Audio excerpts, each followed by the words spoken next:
પ્રાદેશિક સમાચારોમાં આગળ વધીએ તો નર્મદા જિલ્લામાં ભાજપ દ્વારા પ્રગતિ પથ યાત્રાનું આયોજન કરવામાં આવ્યું હતું। યાત્રા દરમિયાન જિલ્લાના વિકાસ, પર્યટન, પર્યાવરણ સંરક્ષણ અને આધુનિક સુવિધાઓના પ્રતીકરૂપ વિવિધ સ્થળોની મુલાકાત લેવામાં આવી હતી।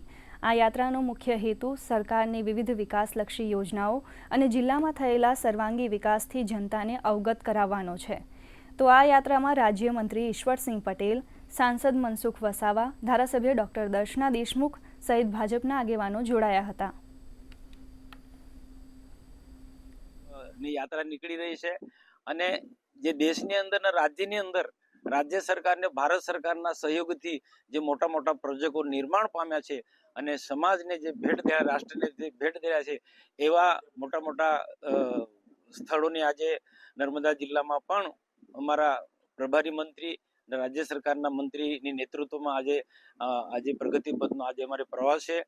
છેલ્લા 25 વર્ષથી એટલે કે 2001 થી 2026 ની વાત કરીએ ને, એક પણ દિવસની રજા પાડ્યા વિના મોદી સાહેબે આ દેશની અને ગુજરાતની જ્યારે સેવા કરી, ત્યારે આપણે મોદી સાહેબને આયુષ્ય સારું રહે અને એમના સમયની અંદર હજી પણ ખૂબ વિકાસ થાય એવી પ્રભુને પ્રાર્થના કરીએ છીએ।